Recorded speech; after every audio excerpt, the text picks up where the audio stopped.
everyone, welcome back to Elder Brain's channel. We're playing Torrents of the Spellhoarder with April, Joe, John, and Tommy, whom I would like to ask to please briefly describe their characters before we continue with the story. Actually, that rhymed. You're a poet. You know it. Anybody want a peanut? Okay, hi.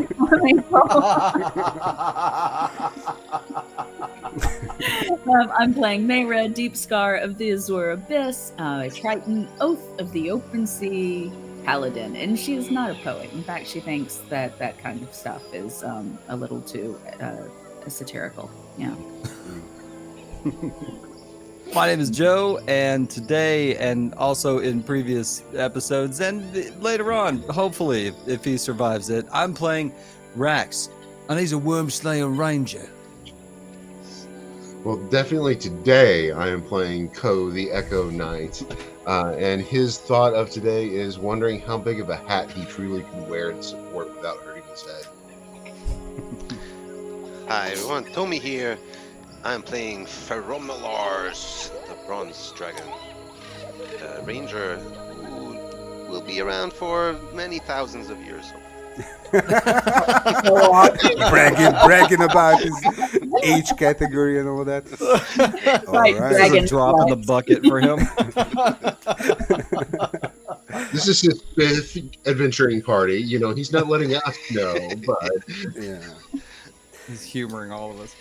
Yeah. So we're at Kirku Island still, but there's hope for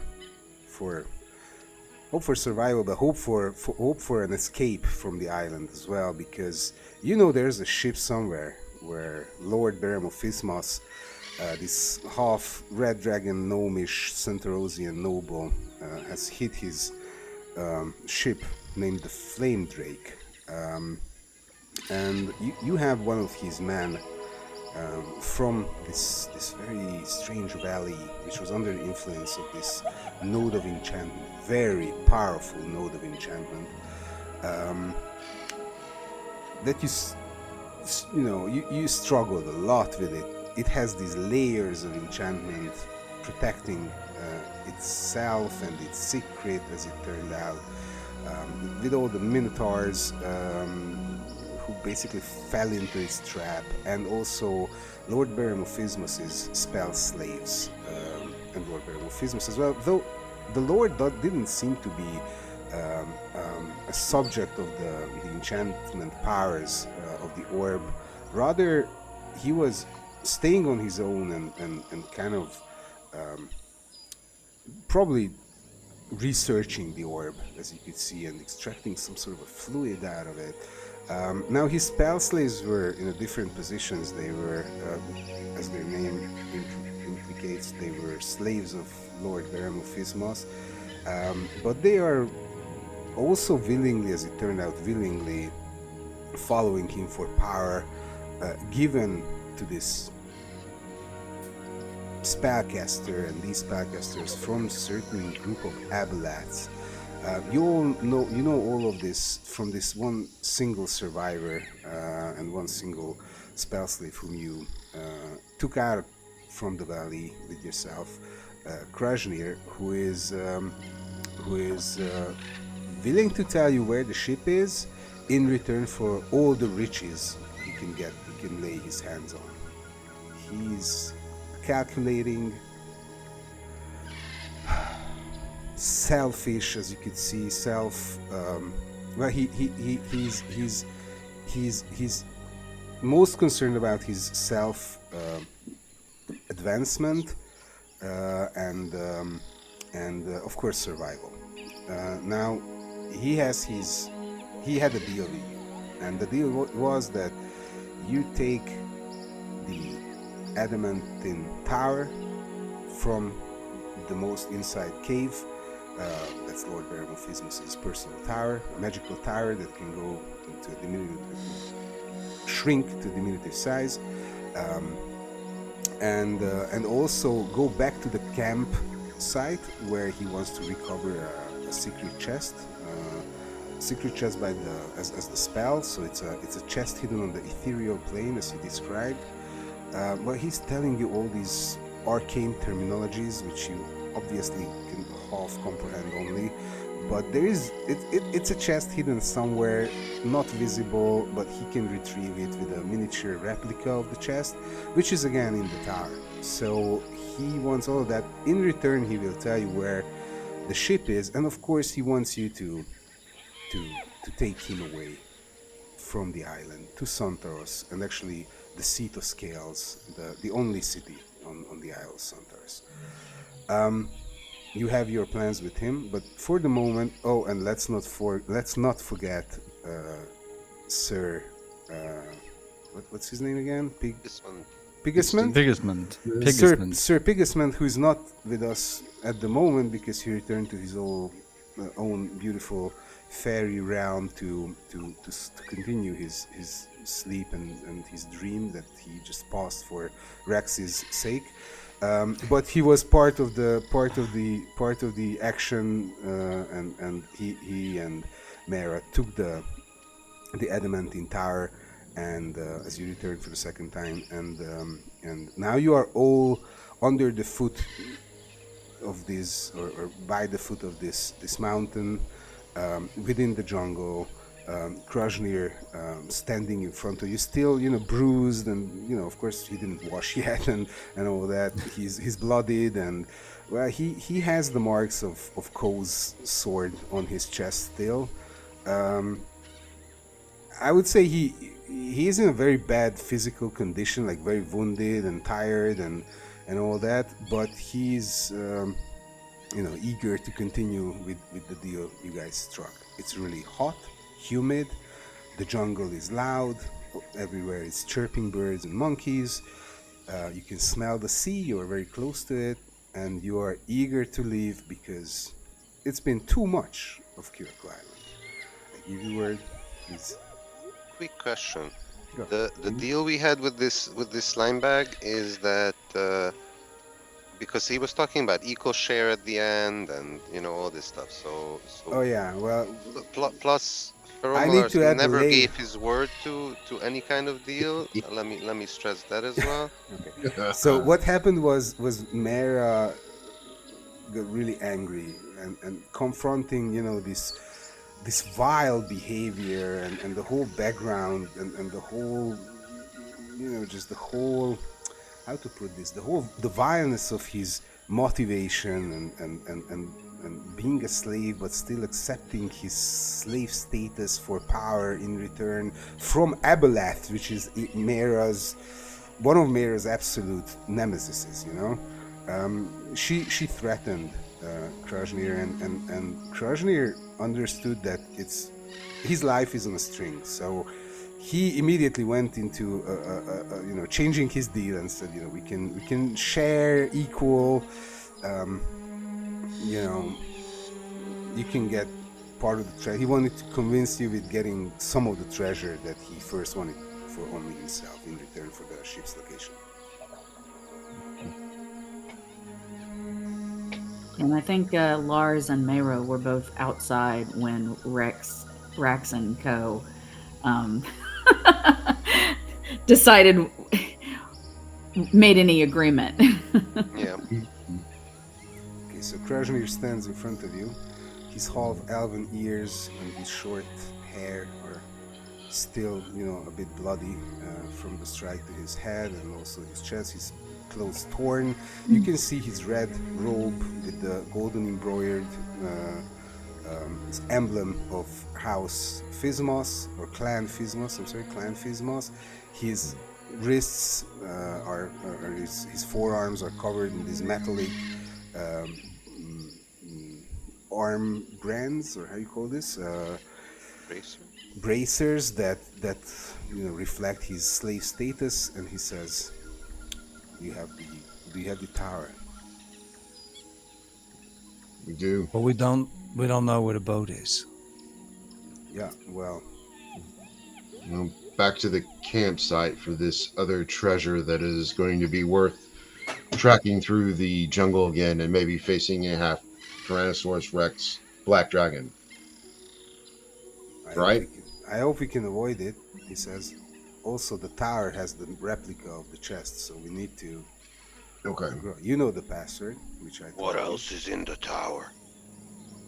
I don't know. I had no access to the tower. It was the Lord's personal, you know, Oh boy.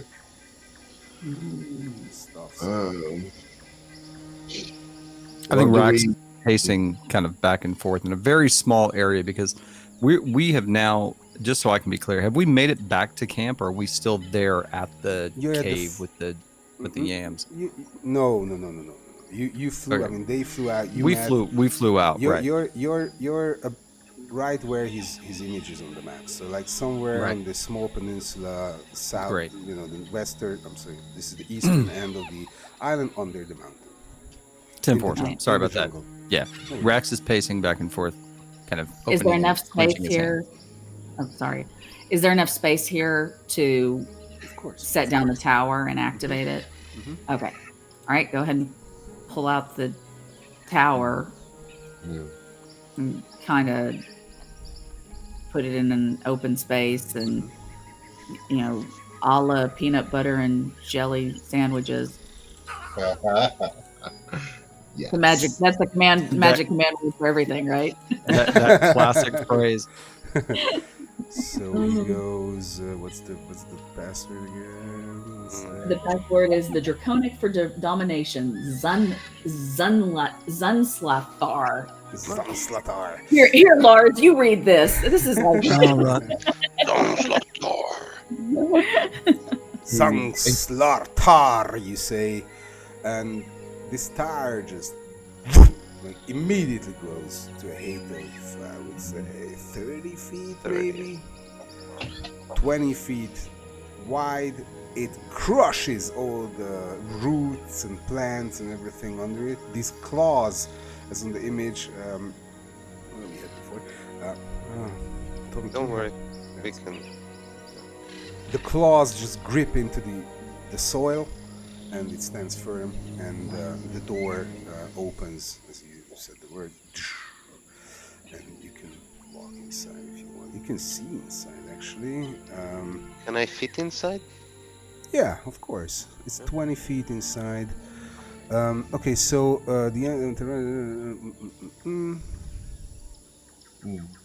I don't think too many people have noticed, but like Ko seeing this and it, just that full reminder of his sister back home, probably closes his eyes just a quick second and praying to whatever will help of like keep her safe, but you know, not out loud, just that thought, you know, of like, yeah, my family's away and I'm away, but safety's important for the fam. Tread carefully, there might be magical protections inside.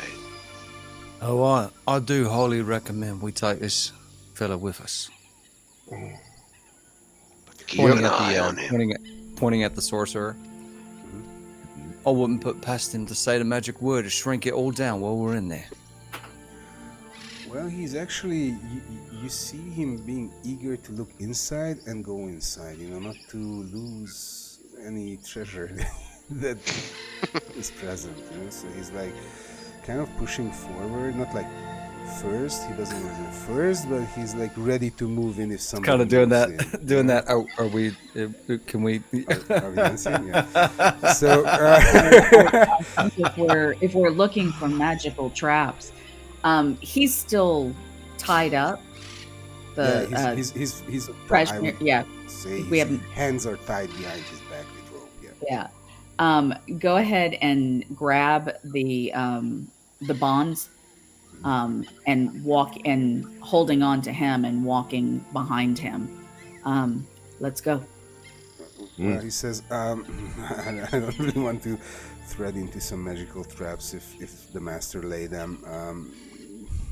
And he's like looking at the floor, but he doesn't seem to see anything, so he's like hesitant but moves in. And as you push him in, nothing happens. But you can see it's I was going to very, recommend that. I was going to say we're going. you can Let us know if you find anything. Yeah, yell real loud. you can see a bare adamantine room inside.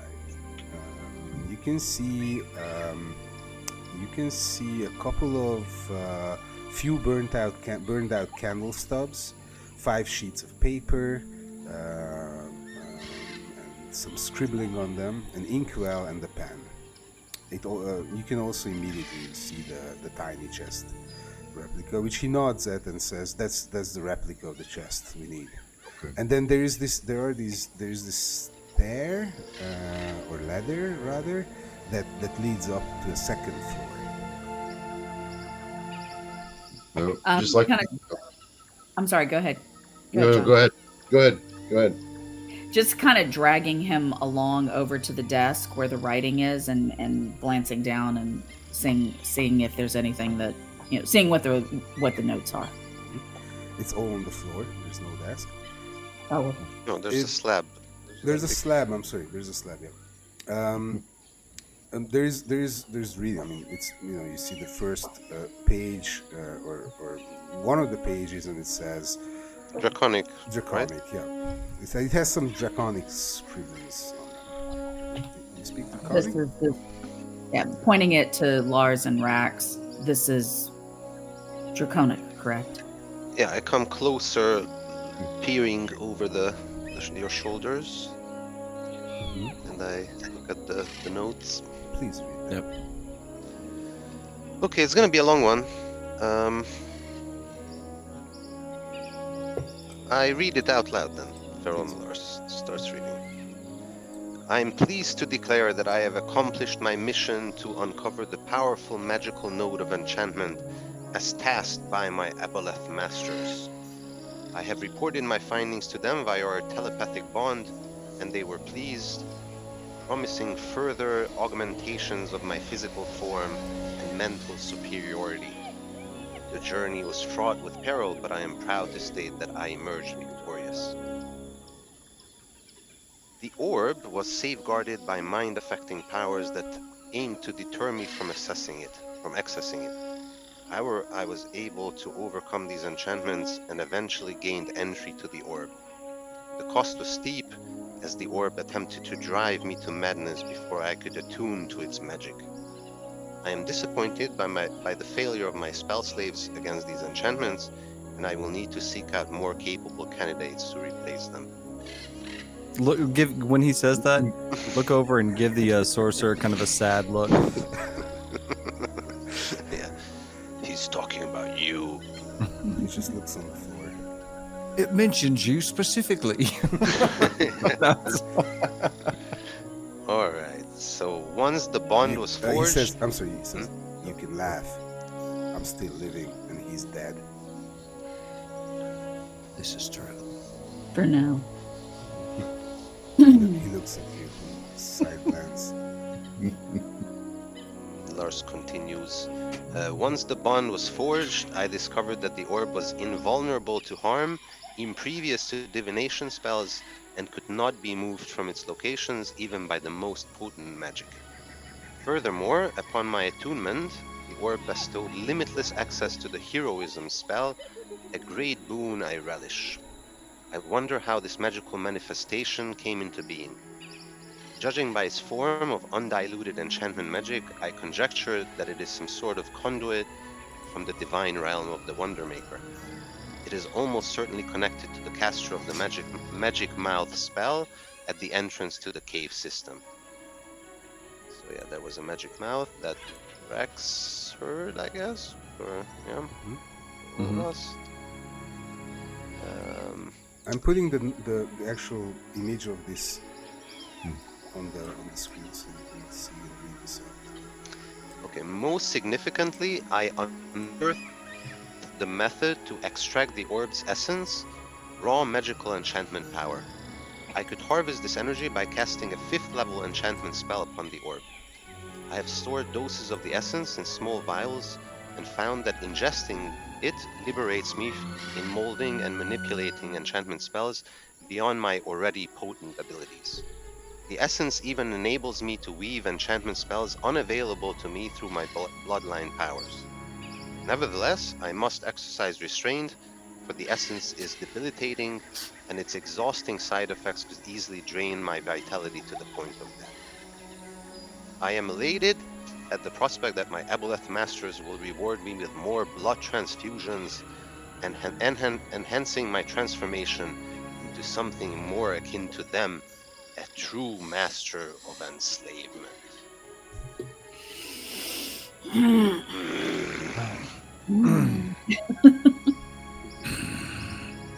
Not anymore. We need to remember where Right. this place is. What you say we check up the stairs? Yes. You first or me? No, him first. Grab the guy. Put my hand on the guy's shoulder. Come on.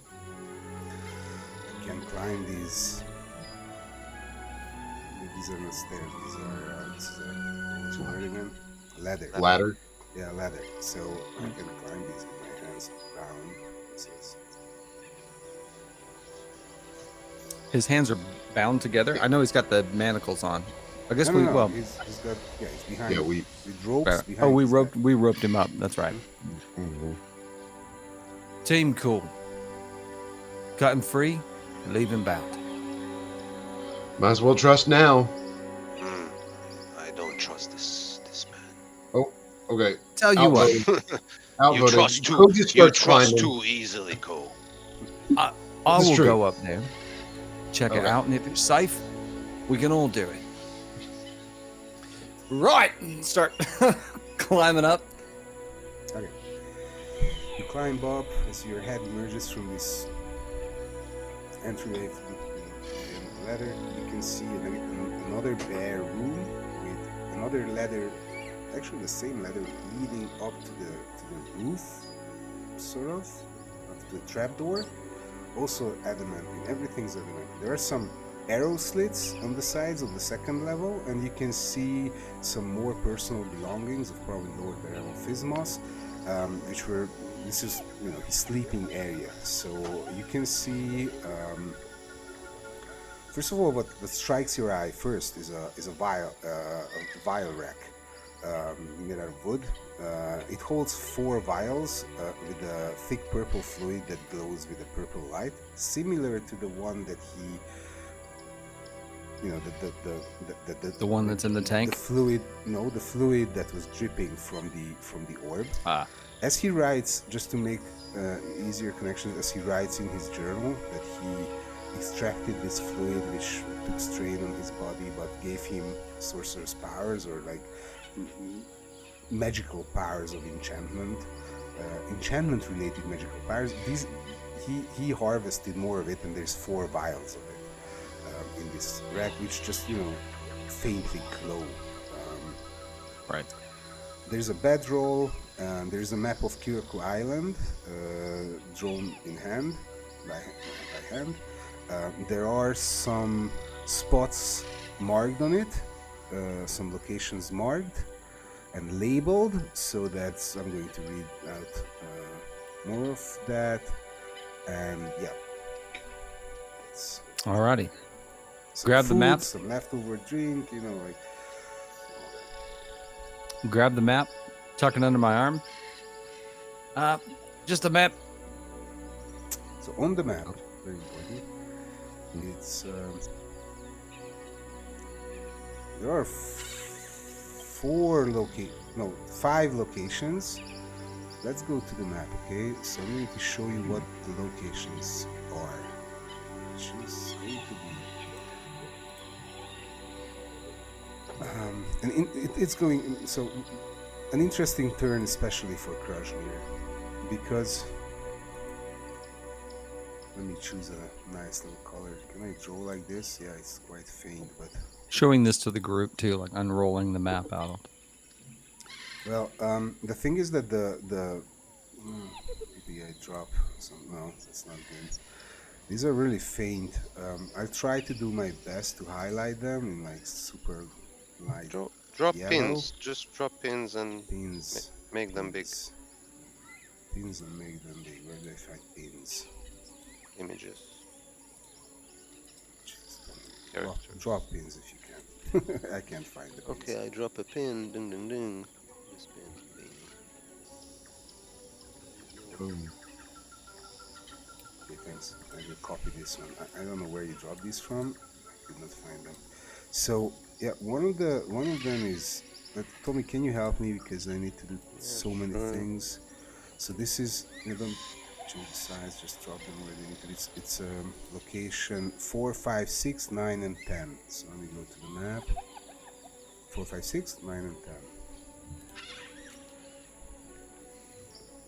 I'm just Those are cool tokens. checking the map. 1 sec. 4, 5, 6, 9, 10. 4, 5, 6. I think that's the village. 1, 2, base- 3, 4, the base 5, camp. 7, 8, 9, 10. That's this something here. Something here. Wait. 5, 6.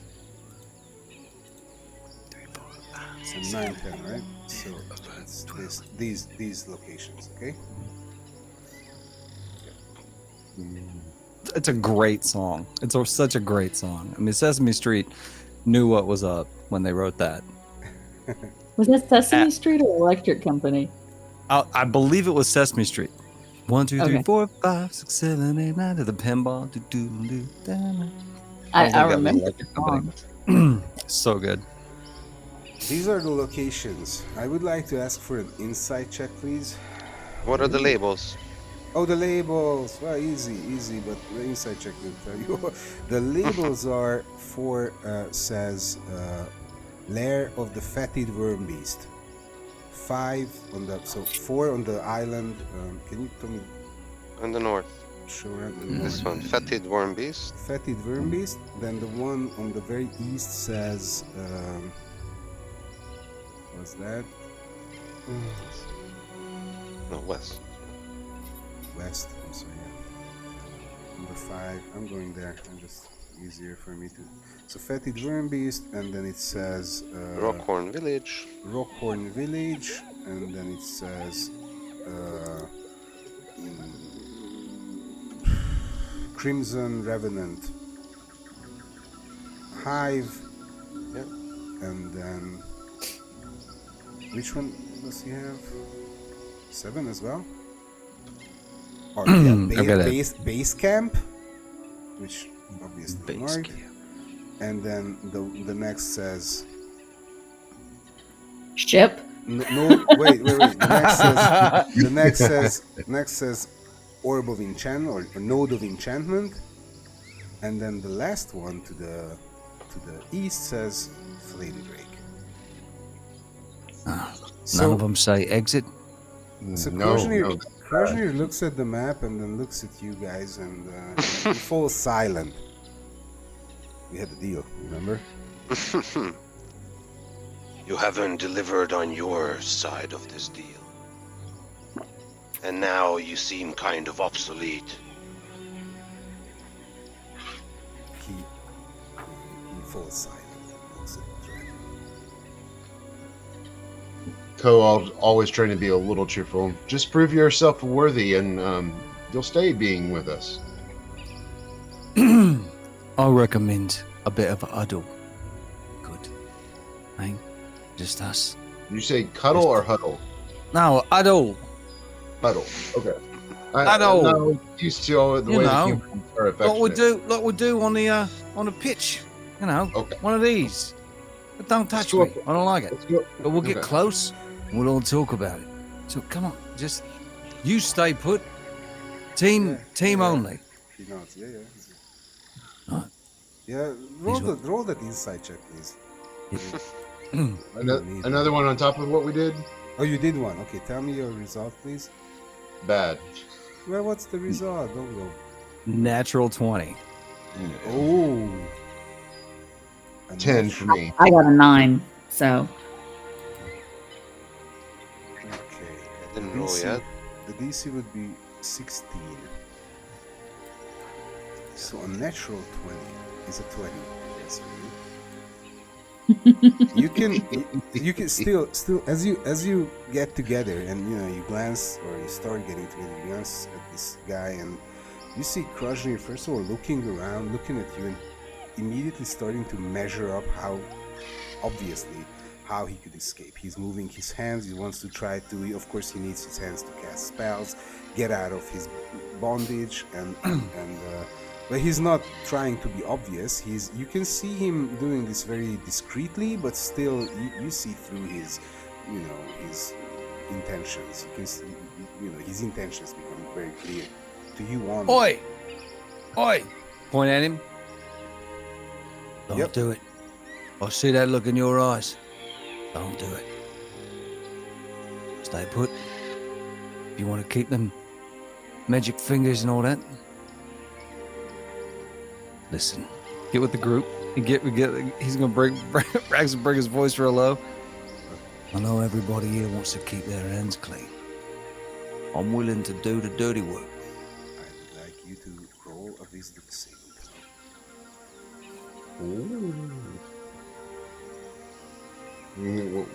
Hands clean, and Co just instantly starts putting dirt under his nail. Remember to add +3. Rex. I'm asking Rex. Yeah, but remember to add 10. +3 because then you're in my aura protection. That's a 10. With the plus. And inspiration. Let's do it again. You want to do it again? Hold on. 1, 2, 3. 15. Okay.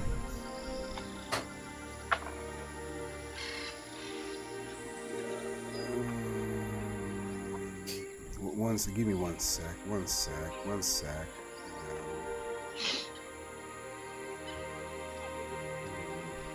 Yeah, target noise. You can feel some sort of psychic energy, like trying to reach into your thoughts. Nope! Probing into your mind. I'm gonna take out Celeste and shoot him. You're a free man on a free island. No laws on this island. We are the law. Rax is going into panic mode. My mind is not my own. He fought on wall one. So you have this very convenient way of getting Celeste off your shoulder. Like using its weight to just flip to the front, and you hold on to it and pull the lever. And roll for an attack, please. Great. Hold on, give me 1 second. Does he get any kind of advantage because he's restrained? I have it right here. No. He doesn't wear any armor. Shave the mermaid down. Shave the mermaid down. Trying to find some inner. It Right, just here hit me. I got We would have to teach Pigston that song, and the pig singing the Shave the Mermaid is just too much. So please make an attack roll. That's a That's hit. a 21. That's also like into his chest, deep, and then it's what's the base damage? It's 3d10 plus 4. That's against dragon, isn't it? It's just 2d double. That's double just seven. that's just the bow. Oh. All right. That's like a light ballista. I understand. Right. And you have an extra die against dragons. Yeah, extra damage against dragons, and if he takes the time to aim, it's only 14. Well, that's enough. So it plunges into his chest, and he's like, and then falls down. Like almost disappears within the bushes. Just his 2 feet sticking out somewhere, and like he's falls silent. And as Rax has pulled out his weapon and turned around lightning fast and Yeah. fired You don't know why this happened. Yeah, Mayra has gone into defensive offensive, drawn her shield, pulled out her trident, looking around, looking over at Rax. It was doing something. He's not doing anything more. No, I promise it was doing something. I I felt know, it as a tickle. It was a As he- tickle. As he dies, the feeling just goes away immediately. Oh, see, now I know it was him. It was a tickle in the back of my mind. Like we was in that cave again. He was doing it with his aboleth brain. Yeah. All right. I know this to be Flamedrake. true. Flamedrake. That's true. Pulling. At this point, Mayra kind of walks over. Yeah, he's dead. I'm Yeah. going back over the map. The name of the ship was Flamedrake. That's where the ship is. Listen, I was going to recommend that I would take him out back and do it quiet. But At least I want this you way all to know that he was doing something, and I felt it. We trust you. I believe you, Rax. Yeah. Absolutely. I'm glad He you have could- the wall to take him out. He That couldn't means a lot. resist these vile urges. Absolutely. All right. All right. Fantastic.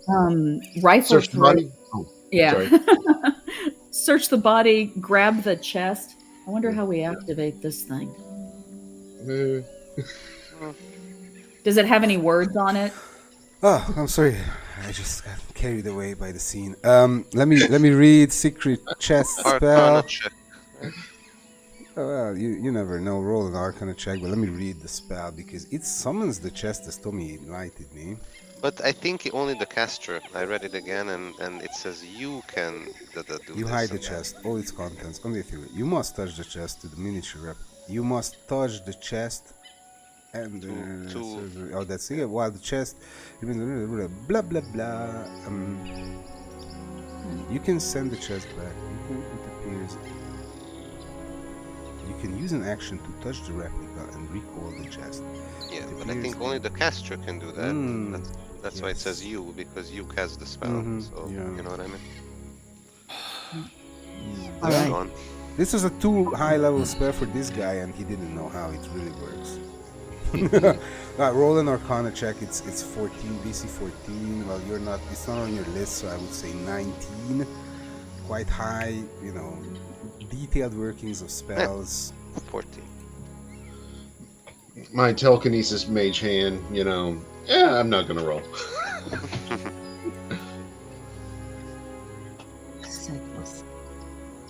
Well, you don't know how this works. So anybody who, if you don't make 19, or if it's on Let me your try. spell list, which I doubt, then it's 14. Yeah. Mayra and Lars. Nope. I know you don't need to hear it, but I have to say it. You were right. I was too trusting. I'm glad that we are safe. I'll try to listen more. And He your- was doing something. Your conscience should be clear.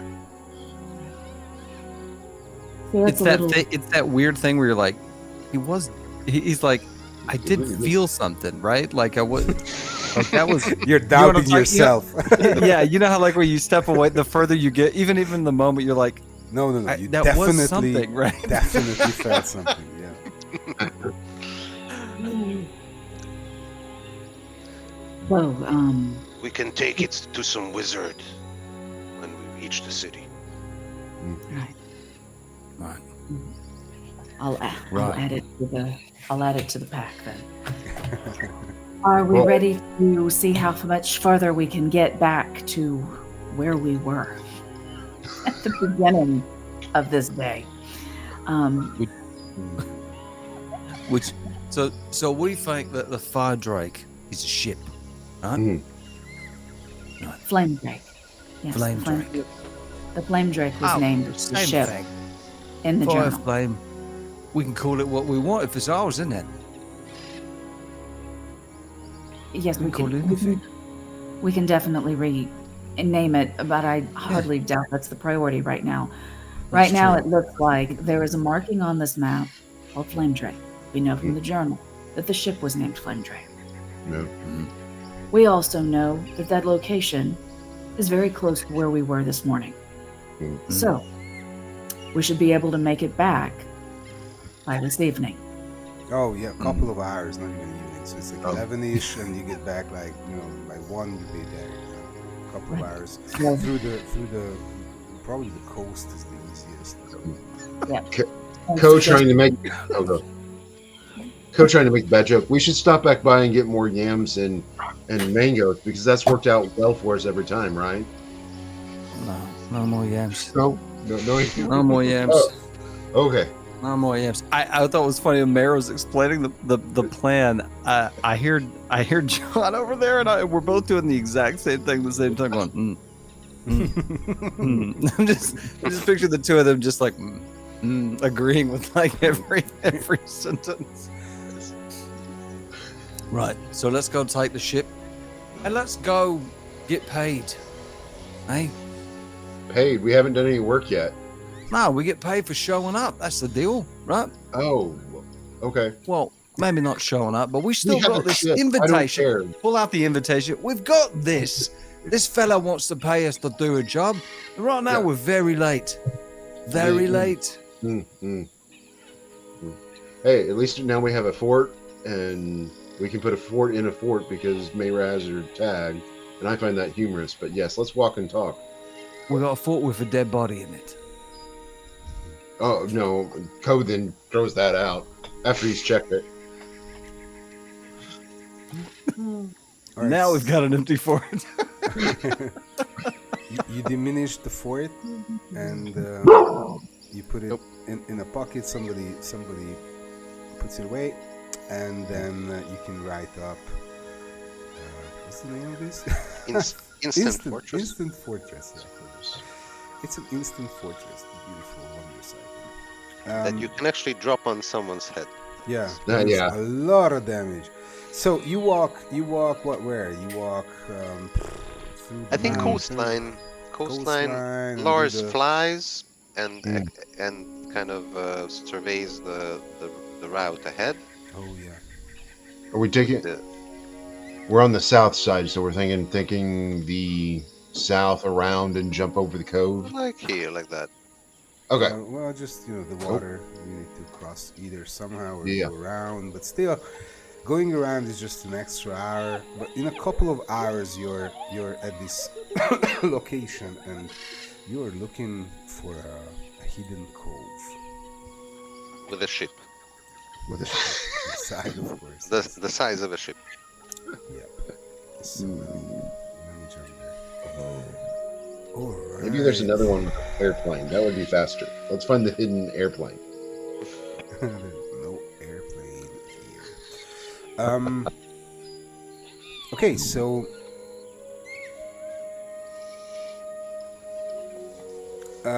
as you walk, as you climb this semi-mountainous outstretch of the island, you can see heavy undergrowth or heavy foliage on the cliffs, and as you know what you're looking for and where to look for, of course, the marking is more precise than the actual marker we just dropped on the map here, so you can see where to look for it, and you can see a hidden cove or a hidden cave entrance on the sea. So the sea flows inside this area. It's covered with a heavy foliage, and it's humongous, right? So it's very, very, very big. It's completely covered by vines. Overhanging vines. So it says the shores of Kirku are steep rocky cliffs on the southeastern part of the island. The cliff face features a large 80-foot tall cave opening completely covered by overhanging vines that almost touch the water level. The sea cave behind the wall of vines is a vast chamber. Well, we will get there in a moment. I hate to do it, but like, what were the cliffs from Princess Bride? That just popped in my head, and I can't remember. I can't remember what they're called, but I know what you're talking about. Cliffs of Despair or something like that. Yeah. Oh, well. Right. But it looks like that's where we're going. I suggest we go underwater. Underwater. I will anyway. I'll go with you. Yeah. Ko's up for adventure. Yeah. A little swim sounds good. I've got a pretty solid swim before speed, so yeah. I think before diving in, Ko would think the little wand thing, we still don't know what it does, right? The what? That we got? The hands? The rod. The rod. Yeah. We know. We can know. Oh. If Yeah, you can. I was gonna say, You could have attuned to it previously, which is an hour meditation holding the magic item in your hand. oh, okay. If you have done so, which you can tell me if you did, then I can tell you what it does. If no one else, Ko is always interested, so yes, he would have along the way. If not, he would have planned to. So, what it does is it summons 40 unseen servants. A Yeah. crew. It also, Kashmir told us that it Oh, sent okay. the 40 unseen servants to Yes. to crew the ship. Yes, Okay. to do whatever. You know, they can build you a house. Oh, okay. It's the rod of the unseen crew. They can do menial tasks. They can do whatever you want them to do that doesn't require extra proficiency, and they are of course not too well, not too proficient in all of what they do, but they can do very simple tasks, like they could, tie a rope. Basically, all 40 of them could basically build you a house brick by brick, of course, with resources and time and everything required, and also they could operate the ship, but they couldn't navigate it Right. or do anything that requires more proficiency than that. What an Just be able to- incredible item that is. Glad you like it. That's pretty rad. The whole team. It's the whole Yep. team. Right. So, We're going swimming. we're gonna do some amphibious assault here, or I like it. Coke can go underwater for a limited time, right? By my own breath, yes, but I do have the helmet that does the breathing if I need it. right, and Rax also has a cap of water breathing. Alright. So you dive into the water and swim towards this cave entrance, or this. Well, obviously, the cave entrance is most of its larger part is underwater, and as you swim in, I would like to ask you for a perception check.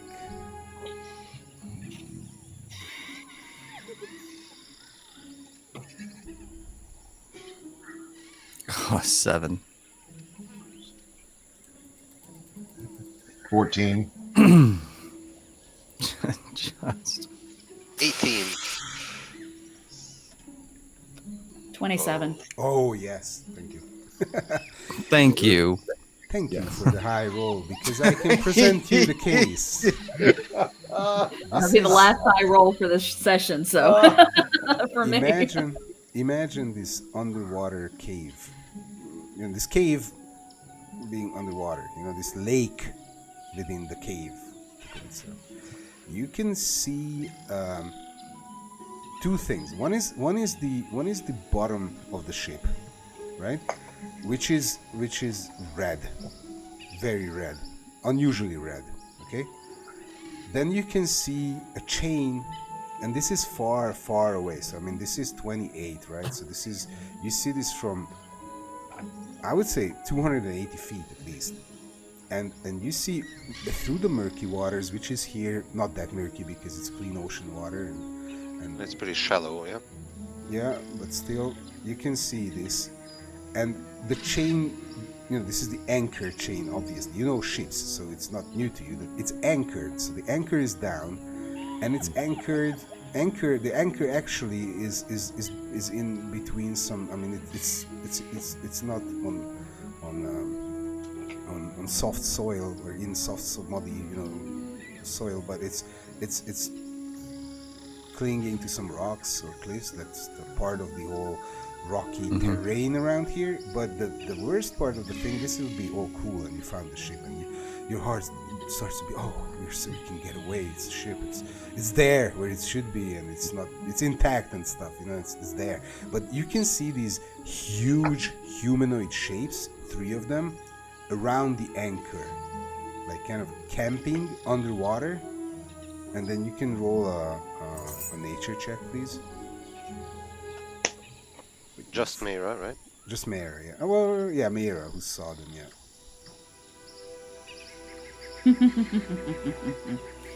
Yeah, You got this. You got this. I, Guidance. No, I'm kidding. I'm joking. actually, can I do that? Can I? Because it is a skill check. I can cast guidance on myself to like help me peer through and That's get meta. No. You're unprepared for this, Jason. You just I just want to tell you how much you know about what these could be. So Okay, it's a 13. okay, so with the 13, you assume these are giants. I would even say you have advantage on this as a sea creature, so maybe roll another one. But let's not drag these too far out. They are probably, well, giants underwater. You immediately know this is sea giants. Sea giants are towering, malevolent creatures that lurk in the depths of the seas and oceans. Looming over its prey, it stands at least 15 tall and is covered in thick, scaly skin that is impervious to most attacks. Its massive hands wield a great spear. You can see the great spears with deadly precision. You know that with a series of spins, the sea giant can create a powerful vortex of water that draws in nearby creatures. So you know that their special power is that they spin, and there's this vortex, and they suck you in and spear you. You know, so it's hard to get away from them when you're very close to them. They are evil sea creatures, just for the sake of clarity and of course. Do whatever you want, but you can see their shapes, sort of, you know, like I show you how they look. Okay? They despise other underwater creatures. And we don't see any of this. This is all Mayra, correct? Yeah, Right, well, right. she spots them. Can you see the image I'm placing here? Yeah, and of course, as soon as Mayra recognizes that there's these things around, motioning everyone to, like, you know, she backs up and holds up her hands to indicate. So you're assuming that it is lucky that you spotted them from this far, because they could easily spot you underwater and all that, but your distance and your very quick reaction to their presence, just as you stop everybody, you see them not being aware of your approach. Okay, and what I'm gonna do on that is You're 280 I'm feet. gonna use my channel divinity. And it's marine layer. So for 10 minutes in a 20-foot radius, a fog cloud centered on me, it moves with me and it makes the area heavily obscured. So Perfect utility power. and That's awesome. so every creature within 5 feet treats the area as lightly obscured. And it cannot be dispersed until I choose to end it with no action required. So upon seeing that, immediately obscure. So you touch your holy symbol of the eternal mother, goddess of all nature, and that includes seas, and you obscure the water around you in a globe. They don't even take notice. These are dumb, unperceptive. Oops, Tom is gone. Creatures that they don't even pay attention to this. You're further away. What do you guys do?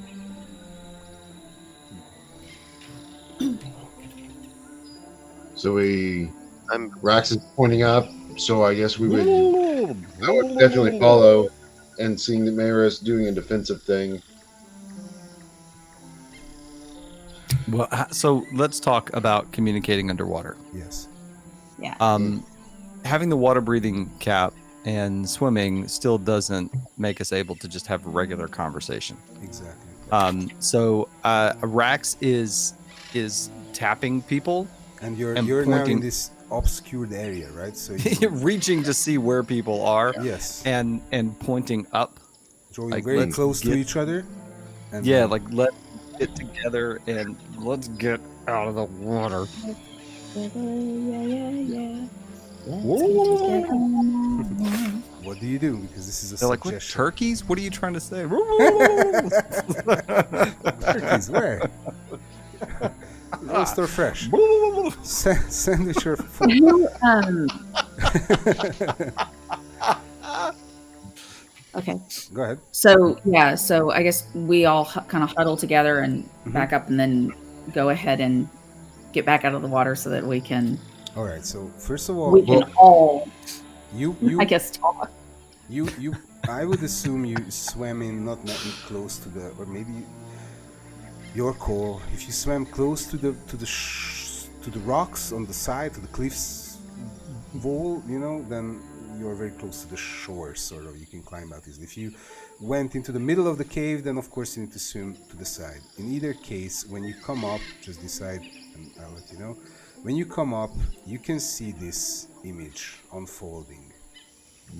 But we're in the cave already, or we were outside? Yeah. You're in the cave already. Whoa. Okay. That's a cool ship. There is. Maybe I can even read this out loud. It's a vast chamber that reaches hundreds of feet into the rocks. The water is 30 feet deep.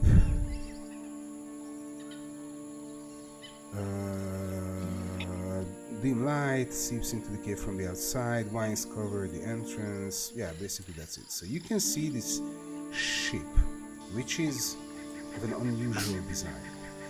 It resembles a red dragon, obviously. I will show you the image. The actual ship. Actual ship image. Where did I have that?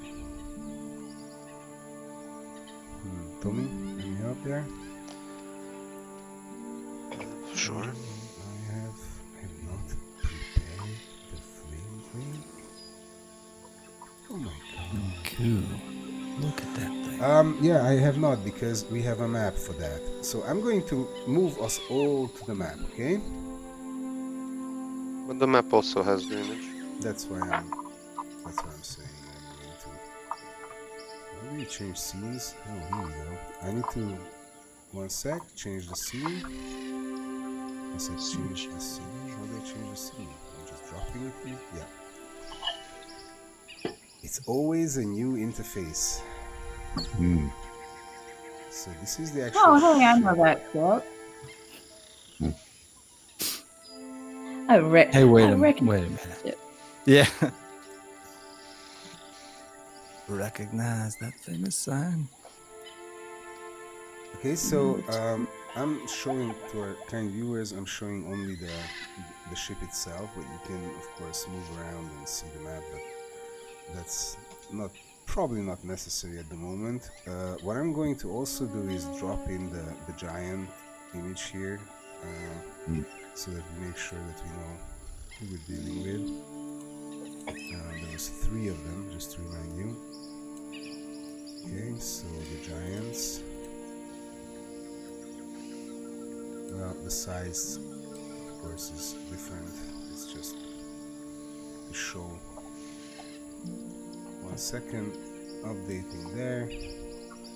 Showing to our kind viewers. There we go. So, I love it on the most beautiful head of it. The ship. That's so clever of me.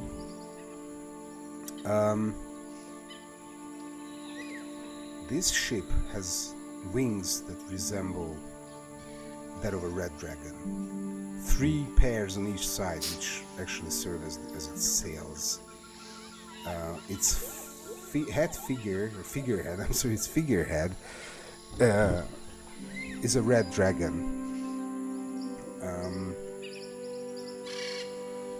You can see some siege weapons like mangonels and ballistas on the ship itself, actually on its back. It looks armored. It looks like a serious piece of water vehicle. Now, you don't see any movement on the top. All this is very silent, as you're standing. I mean, you climb out. Let's assume you swim in next to the cliff, the walls, and then you climb out on some rocks. You're all wet, soaking wet, and you see the ship. What do you guys think? And we whisper to each other. Lars doesn't come out of the water fully, just his head. And we are No. we're still obscured. All right, keep your voices down because we don't know what's on the ship, and I imagine sound travels in this cave. There are 3 sea giants surrounding the anchor. I don't know what their intentions are. I don't know where they're from. If they're part of the ship's defenses or they're here to attack the ship. Oh man. What were they doing? Well, I didn't stay long enough to really see anything other than the fact that they were surrounding the anchor. Are you very quickly from they're hateful creatures and they're not kind to any that are not their own. So whatever they're going to see from us, they're not going to be friendly. If they are going to No, please, do it. and say if they're going to attack the ship, we certainly want to intervene as quickly as possible because we don't want them destroying our exit strategy. You say they're not bright. Oh, do I know anything about their intelligence? Oh, they're not bright. Yeah. They're giants. How intelligent can they be? They're not Well. tritons. Perhaps we can lead them away. What's your Get a plan, ship Rack? going. Well, get a ship going with all the invisible folk. Hmm. And then somebody lead the giants away from the cave. Make them give chase. And we sail the other way. I don't know how fast these giants can swim, but Rex can, I can book it a bit. Mare knows they are quite quick in water. The water is their domain. I'm not suggesting me. I'm possibly someone else. The water is their domain. They move Okay. very quickly, and they can control the water to a detrimental effect to their foes. That being said, I think there's merit in the idea of leading them away, if that's possible, by someone. I would suggest most likely myself or Lars, or even Ko with his echo ability. Assuming that we can give them enough of a lure that it will Yeah. in fact draw them away. Should we kick off the ship first? How do we sneak onto the ship? Very quietly. Oh, that's a bad Okay. answer. I'm realizing it as I said it. I mean, I do have the ability to make an echo that can go scout and can get close. The problem is if they attack, that echo will instantly vaporize. I mean, it's a great idea, but I don't know if it would be enough to get them to investigate somewhere else. Is that what Can you're you- thinking, Midnight? Can you summon your echo onto the ship itself?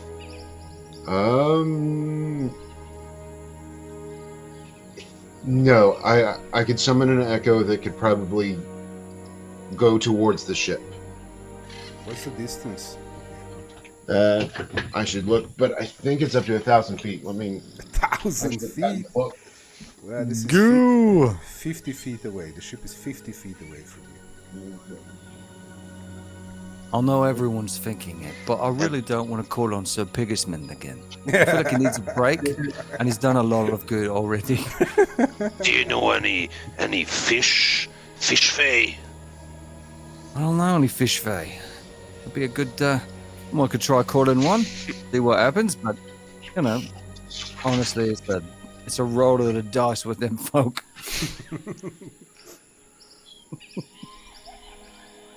Can the giants see above the water line? Depends. How does that work? It's clean water, like almost clean. So yeah, if there's there are ships swimming on top of the water. If they can see it, they get close. If Cole summons an echo on the ship, then don't, because they don't see through the ship, so the ship will hide the echo. Cole, John, I'm sorry, John. If Cole can summon the echo within 1,000 feet, you can summon it on the deck of the ship, of course. Well, I can't summon 1,000 feet away, but it can go 1,000 feet away from me. Okay. So I think if I can summon it 30 feet away from me, and then I guess the thing would be to see if, because I know I can switch even that distance, but I don't know if I thought it could go in any direction. If it needs to swim in the water, if it doesn't fly or act as a shadow and just slide through air, This then, is the Echo Knight from Wildermount, right? Yes. then Yeah, it's 15 feet range, unoccupied space 15 feet away, and if it goes further than 30, then it's destroyed. Right. ah, but okay, yes, okay. But I'm now, since I have the Echo Avatar, yeah, okay. Yes, Sorry about yes, that, yeah. yes. So But then it's if it can't like fly high and get down from above or something, if it needs to like physically swim there, then it will Right. be noticed by the giants most Yeah. probably, as it gets Which is what closer. we want.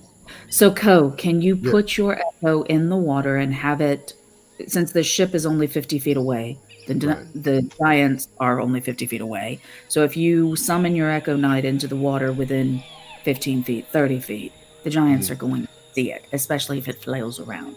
And then have it start swimming away. And Lars or myself or any of us can observe and see if the giants follow. And if that Definitely. works, then problem solved.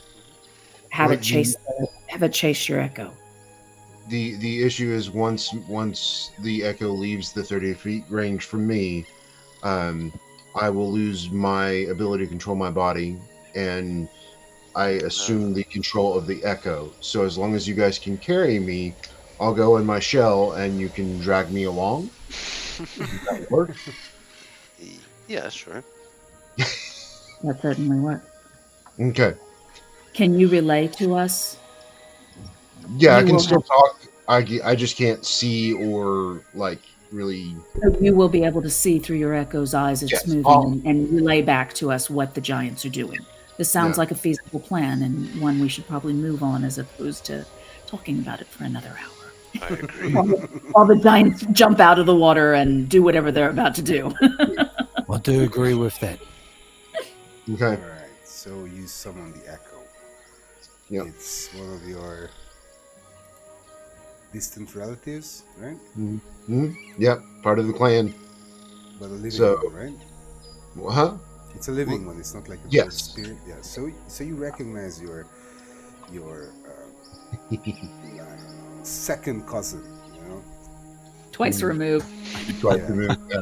Yeah. A deep bow, and we can communicate telepathically, and they just go about, and then once they get a few feet out, I go ahead and get in my shell. That way I have a little more armor, and like, all right guys, I trust you. And then the echo goes to be the distraction to pull them away. All right. So the echo goes into the water.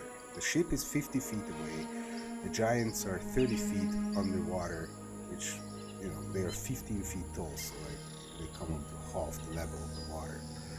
It's not much of a distance, right? So it's very easily covered by the Yeah. giants. So as the echo swims in the water, it goes directly to the ship, or it goes directly at them, or I think it would be the whole like doing an arc to try to get their attention and then take them away from where the ship is. okay. So Out take the cave. okay. So At the cave. Thank so you, it love. goes takes a turn to the cave entrance sort of, and tries to draw attention This is a physical form or a shadow form? Like, does it make the water move and can it make sounds and stuff? It would be. Is it incorporeal or corporeal? Guess That's the question. Anyway, soon check it, please.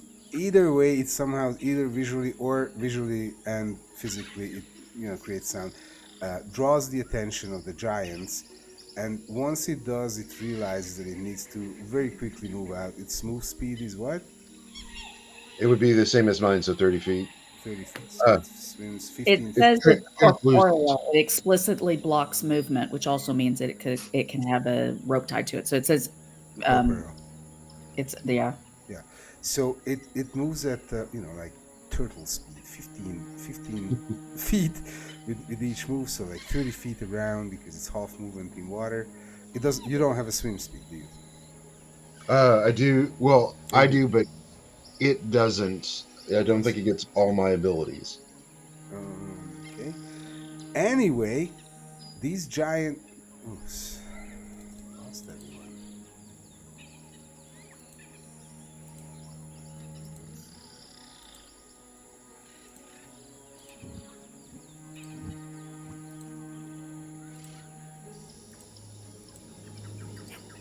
I lost everyone. For a We second. show them like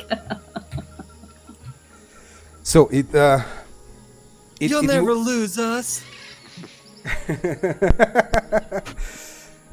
it moves away and the giants just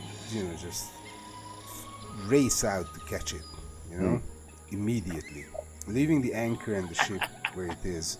But you can see, through the water, these shapes moving, that they will catch it very, very quickly. What do you It's guys time to think? get a move on, lads. So we Yeah. also move quickly towards the ship, behind them, kind of. Yeah. Yeah. Stealthily, if possible. Okay, so Yeah, what's and your swim speed? What's your movement rate? So I need to compare. 40 for me. 35 here. 30.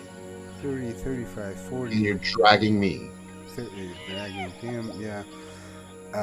And everybody I don't has feel like I swim should speed. swim faster than Mayra. I feel like she should swim much faster than Rax, but Everybody good has a swimmer. swim speed, right? Because otherwise it's half. Yeah. Right. So you covered the 50 feet to the ship very quickly in one round. Within this round, so obviously I assume that this shadow image, what's the name again? Echo. This echo is starts off at like 100 feet distance from these giants. The giants cover, just very brief calculations. The giants cover this distance almost in one round. Okay, so I give you 2 rounds before they reach him and attack.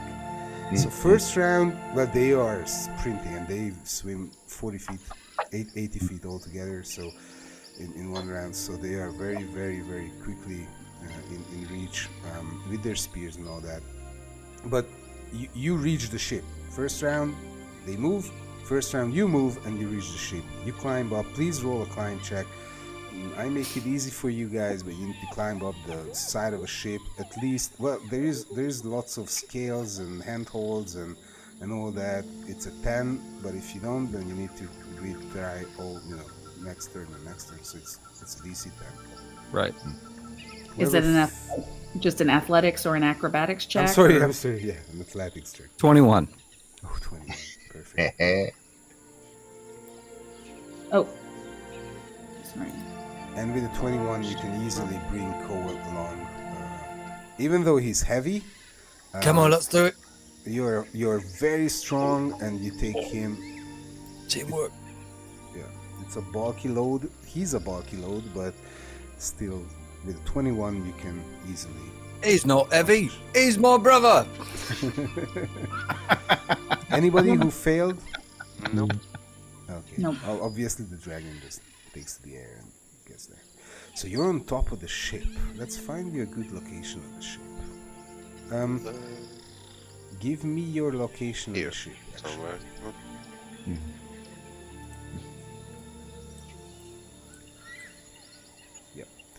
marking it.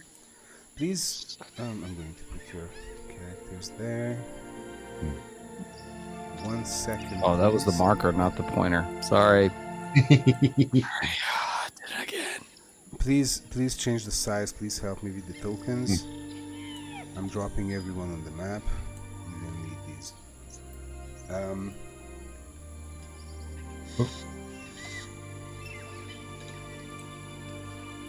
gonna help with Tommy's. I'm gonna help with Rex. Oh, you need to remove that, please. Oh, wait. Just, I will delete it.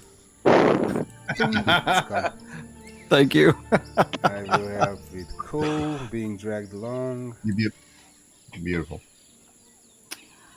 Um, Maybe smaller. Just yeah. Oops. I'm gonna zoom in. It's a big ship. Tommy's Feromolars is he's big, but not that big. Yeah, I land on one of the mast wing things. yeah. I am heading to where would is this where the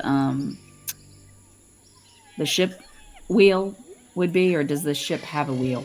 Okay, wait. I tell you what you see. Put your token back, please. I will zoom out a bit just so you can.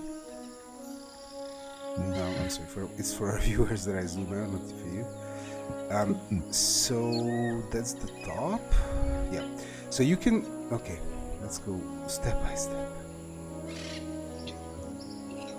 1 second, please. 1 second, please. There you Main go. deck. So this is the main deck. The center of the main deck features a metal grate and the forklift. However, the grate is ripped out of its hinges. So you can see this. You see where in the middle there's this metal grate. It's torn out. Something with much strength and lots of force just tore it out of its place.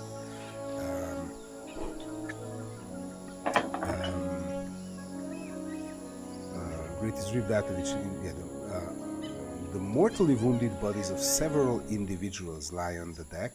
2 Santarosian spell slave sorcerers, the same guys in red robes, the arm, bracers, and they have the slave bracers and the red robe with the golden embroiderment. They lie dead, obviously speared, and just these huge gaping holes on their bodies.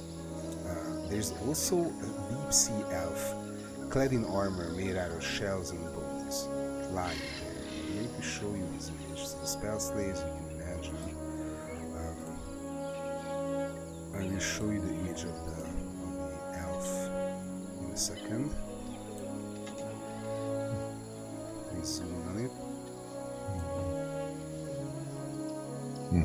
Okay, this is an armored, like a heavily armored, but sea armor, sort of like Mara's armor, right? Like made out of alloys and shells that are suitable for underwater usability. He has this huge lance next to him, like a jousting lance. Trident. I'm sorry, jousting trident. Yeah, like a two-handed huge weapon that is lying next to him. He's dead. His green skin is pale. His body is covered in blood, and he has these gaping wounds that are obviously from some sort of a piercing, large piercing or even huge piercing weapon. His blue hair just everywhere behind next to his head, like on the image. You can see, you have this kin relation, Mara, sort of to this creature or the sea. And I would like to ask everyone for a perception check.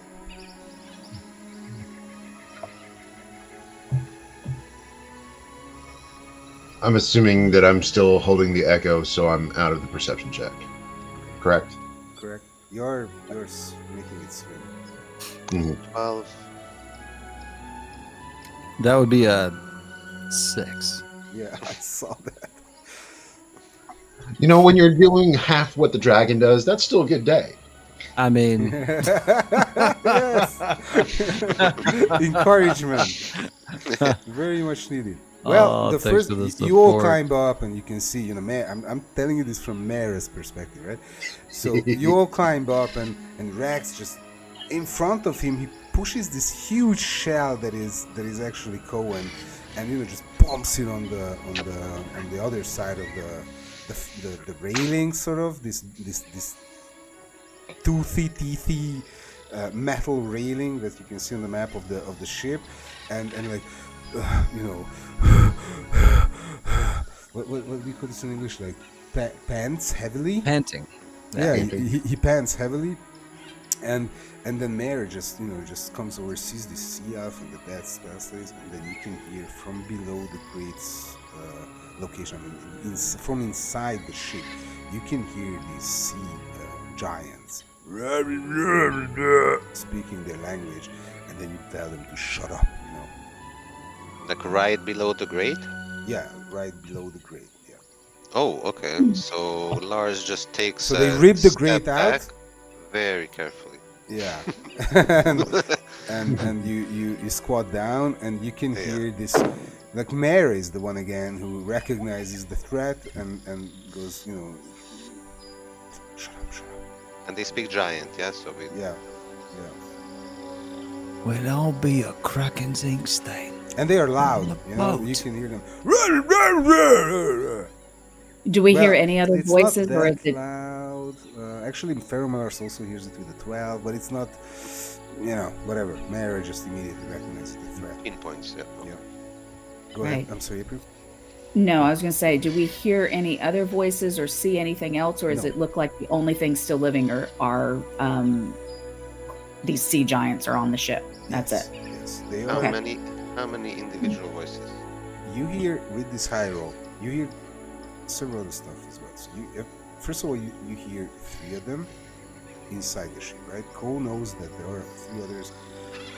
Next turn, next round, they are going to smash the echo and come back. But the thing is that you can hear 3 others inside. You can also hear them kind of turning stuff over, demolishing things, banging on something. With this high roll, I would say metal with their spears.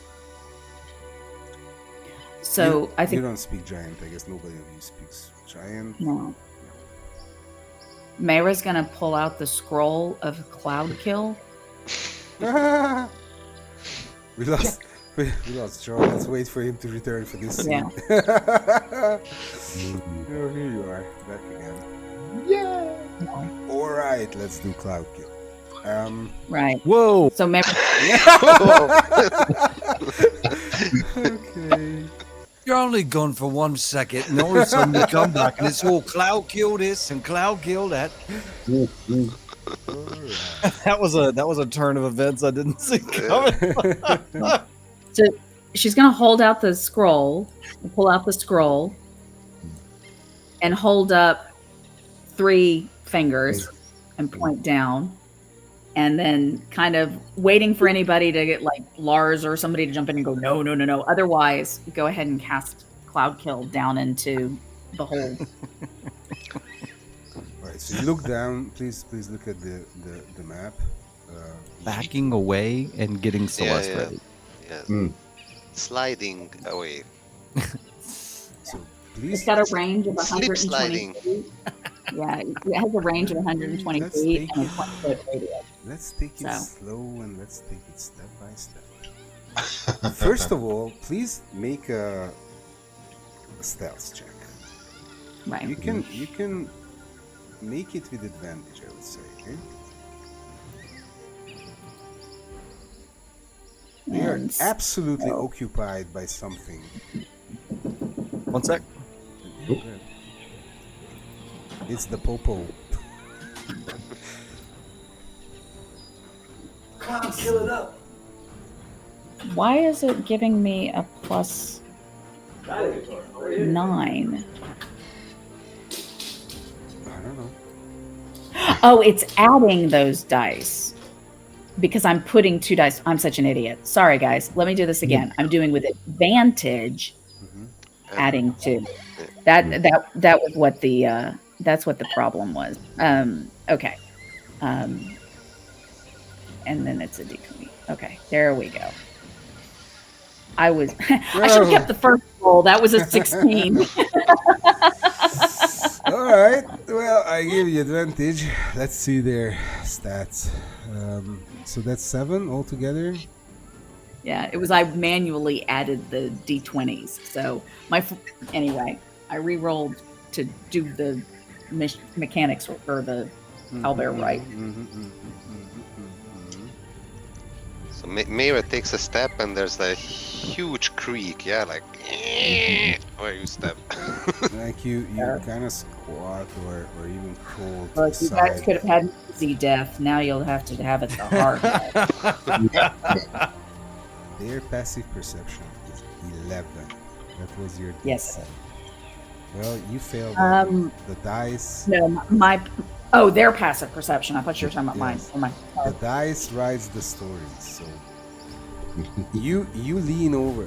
I'm going to put you where you go to cast your spell. Like here. Okay. Got it? And you lean over to see what's happening. First of all, what's happening is that this door here, right? You see this one?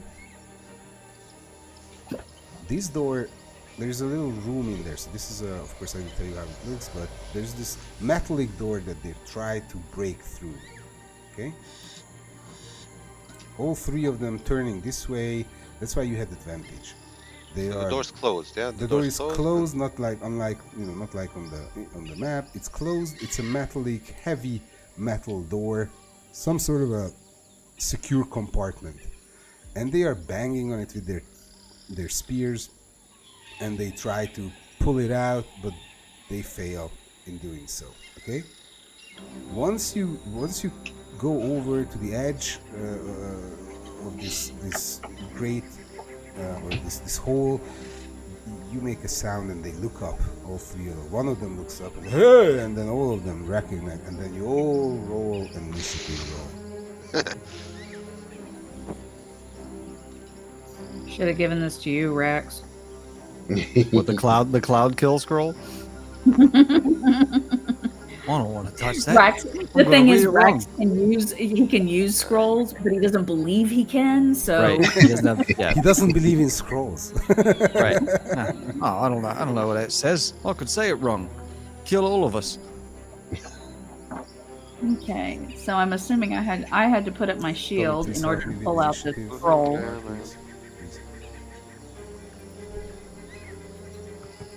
So we're gonna 23.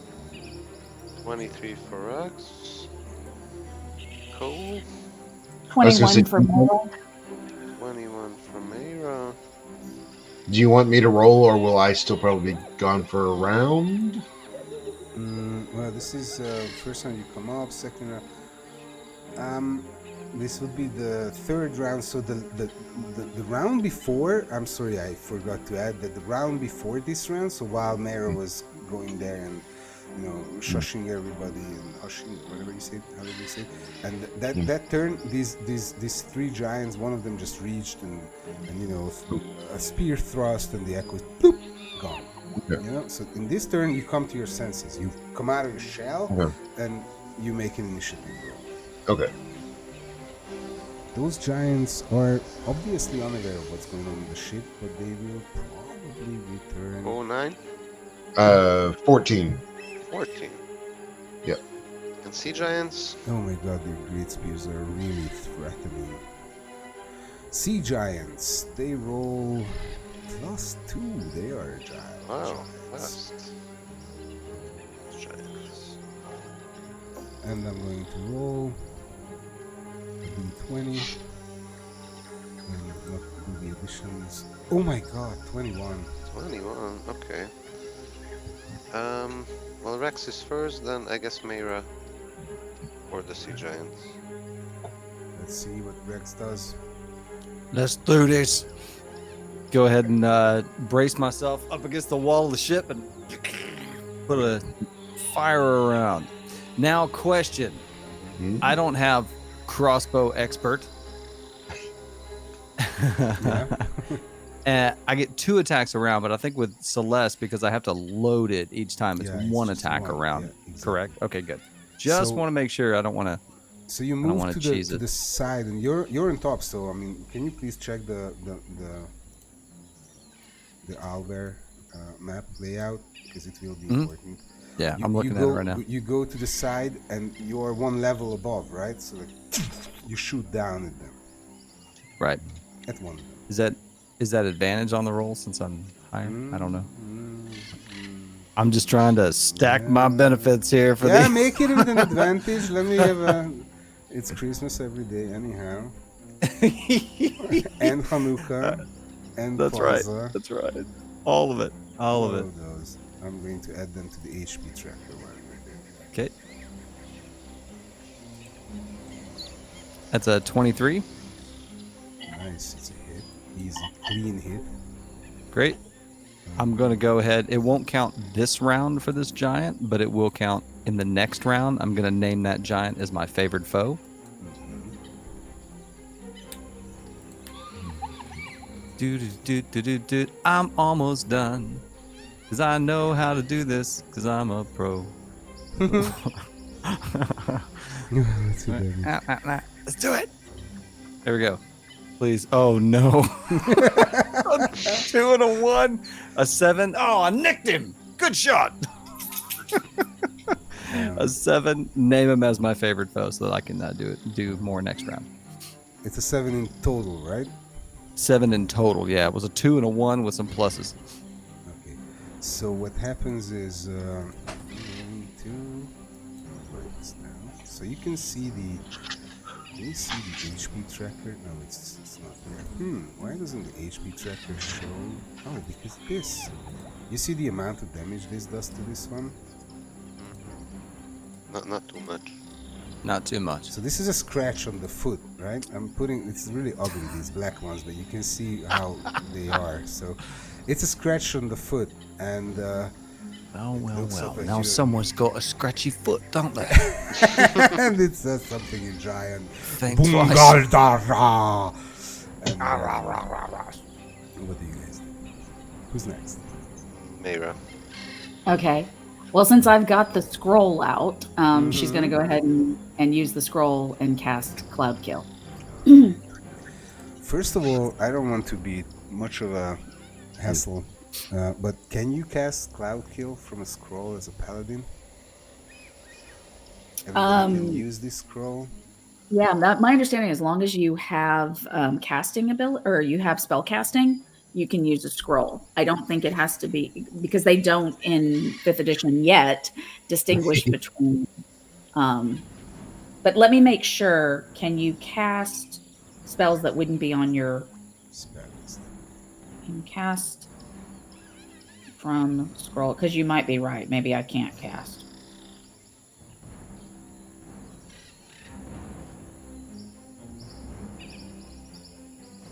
I'm sorry, I'm Cloud just Kill is such a nasty spell. skimming through. It doesn't say. Yeah, it says you can only use spell scrolls. Contain spells. You must make an ability check.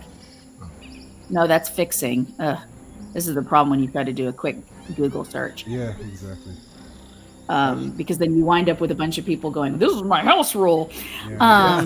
No, okay, let's go very quickly. Special where's the single spell? Okay, we'll say that I can't cast it then. Is on, wait, hold on. Is on cast spell. Yeah, if the spell is on your class's spell list, you can read the scroll and cast its spell without providing any material content. Otherwise, the scroll is unintelligible. Casting the Okay. spell by reading the scroll requires the spell's name, so you can't. I'm sorry. Okay, no worries. You In that case, you don't have the scroll in hand because you know you can. Okay, just in that case, she would have never tried to use Fog Cloud. But in this case, we're gonna switch and sword and board it, or trident and board it, because that's what we do. As her bonus action, she is going to sacrifice 23. Sacrifice her hit points by nicking herself Mhm. with her Oh yeah. with her trident. So Actually- gross. Who does that? She does. That's true. Myra does it. Actually, Hold on a minute. because it vanishes instantly.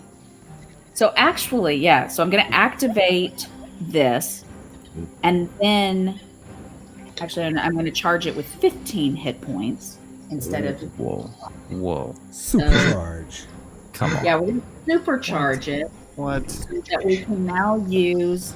And she speaks the command word, and a crashing wave of magical water that's 10 feet tall extends from her in a 30-foot cone and spreads across the ground in all directions. And then it magically vanishes. So my first thought was, because if she obviously shoots out a wave of water into a ship, she's going to flood the ship. But it spreads, and then it immediately vanishes. So it's not gonna flood the ship, but be able to attack the giants. I love it. Are we good? Yeah. What does it do? Okay. In that case, they all make a DC 15 dexterity saving throw. Mm-hmm. Oh, sorry, DC 16. Let's see. All three of them. I will try to find the rolls in position as they stand. We will see how it goes. They have plus. This is dexterity, right? They have +2. These are very agile seaborne giants. One of them makes the roll. That would be, I guess, the one on the bottom. Let's say. The two others are failing it. Okay, so on a failed save, they are going to take 23 points of damage and be knocked prone. 23. Hold on, let me mark all of that and record damage very, very quickly. 23. And not prone, which how do And I prone. They're prone. Yeah, how do I mark that? I don't No, know. don't Anyway, worry. the two damaged ones are prone. Okay, so just remember. Right, and then the one who saved is going to take half damage and is not So, prone. Ooh, what advanced technology. I can write prone. Okay, and the other one, takes half damage. which So is they're gonna- 11. Yeah, so they're going to take 11 points of damage and is not knocked prone. Mm-hmm. Alrighty, well they shout, the water crushes on top of them, because you do this from a level above, right? Like a ton of weight just pushes them down, and you can hear them crashing to the floor, and this blunt force just breaks some of their ribs and all that, but they are taking it well, you know, they are shaking it off. And you can see them trying to get up next turn. The other is just, just goes back a bit, maybe even makes the save because of its position, and maybe tries to use the corner to get away from the blast, but stands still. Is still standing. So, who's next? The giants. The giants. If Mayra is finished. So I made myself some absolutely unnecessary work, because these guys use an action to get up. That's their move action, and they move into position to climb up, like on the other side, sort of. But they are big, so they are struggling with the space. The other one uses a move action to just to go somewhere where it can climb up. Well, I positioned them like this, so I would say Rex next to you, because that's their other action. This giant just climbs up here on this level, okay? So you have an attack of opportunity on this giant that climbs up. You can make it with a handheld weapon that you don't have because you use your axe bow, but you can kick it if you want to. These other two did not get up, right? They are still in position only. They got up from being prone, and they are in position. They positioned themselves to climb. Woohoo! I'm just saying that these two next turn they use their action to climb up, and then they can move around or attack or do whatever. But they are climbing on the other side because, of course, they don't want to climb in front of you and use up the space there. Rex. Right. Oh, Tommy's gone again. Tommy's back Said again. I'm back. Oh. So Rex has an attack of opportunity. Is that where we are?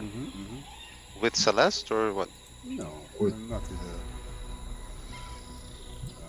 a melee. Not with a ranged weapon. With a with a kick or something. I have Tavern Brawler. Kick it in the shin.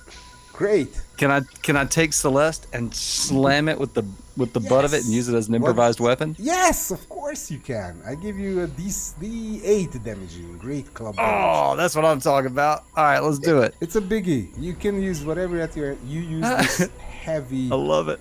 axe bow and just smash it as it climbs up on its head. You know, like this rod that is the end of the Right. of the crossbow. Poof. Turn down! All right, let's do it. Let's see if I can even hit this thing. Though, hold on one sec. You have an advantage actually because it climbs up. You know, its back is to you, and it doesn't really, it doesn't really defend itself too well as climbing, but while climbing up. 21. You had advantage, so make that roll again, please. That's a Do it hit, again. but with maybe you roll a critical. No, it would have been 19. Almost. 19, yeah. Let's see here. All right, you said D8. Plus Thank you. your most Yeah. welcome, good sir, and plus your strength modifier. Doing 9. That's considerable amount of damage. With the butt of a crossbow, it's not too bad. Yeah, so you 9 is 20. So yeah, you hit it and it climbs up and growls at you, and then turns Growl right and back. will attack next turn. So whose turn is it now? It's Cole's. Okay. To summon the unseen servants, is that a action, bonus action, free action? That's an action. Ooh, okay. Wait, Since we have a lot going wait, on. wait. Oh. Summoning, getting a ship ready to sail. You need a lot of stuff to be done, right? So you need to set the sails, get the road. You also I'm sorry, reverse, because it has oars, and you're not in wind. So it will obviously if you summon them and you see one level below where the What's the giants plan? are. What's the plan? Wait, let me tell you. Maybe Cole doesn't want to sail the ship. With I the thing. understand, but I want to explain. So they could use the oars to immediately start, rowing, but you need a captain, and your captain is now Mara, who's in fight. So what do you do? Okay. So since it sounds like that's going to take a turn, we still may have to face all the giants under the water. Ko's going to get in there and just attack. I thought about summoning and prepping the boat. So we got one that Rax just hit. 1, 2, 3, 4, 5. Ko would advance and unleash. Yes.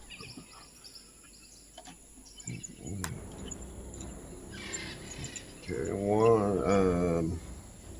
21 for the first. That's a hit. Beautiful.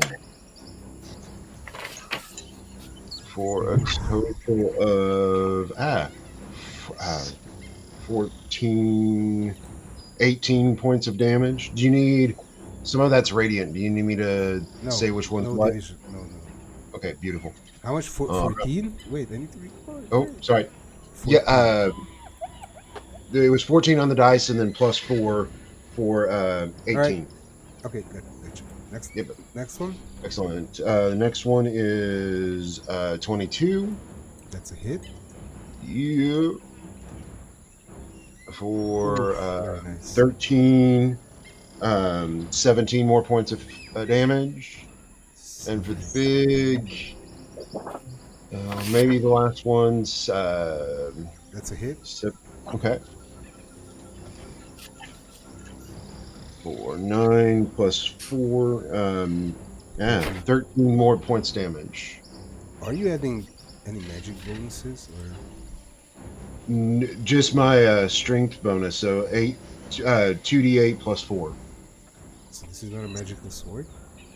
It is, but it does normal damage, Normal. Okay. Whatever. Okay. and then Okay. Gotcha. radiant damage, and then the So I can heal. you off. jump at this giant that just straightens up from climbing up from below, and just putting a hand on the back of his head that got hit by the butt of the butt of Celeste, and then you just jump there and you strike at its feet, and you strike at the knee and the back of the knee and the thigh, and there's blood gushing everywhere, and the giant just cries out, in pain. As you can see on the bar, it's moderately damaged, if not serious. Well, it's not near serious, but it's heavily damaged. I mean, it's moderate. Okay. This is That's my action movement. I think bonus action, I'll go ahead and summon an echo. Probably next to the stairs on the opposing side from where... no, wait, that's more than 30. No, and it has to be 15. In this corner, where's my... place it. I just copied. Oh, thank you.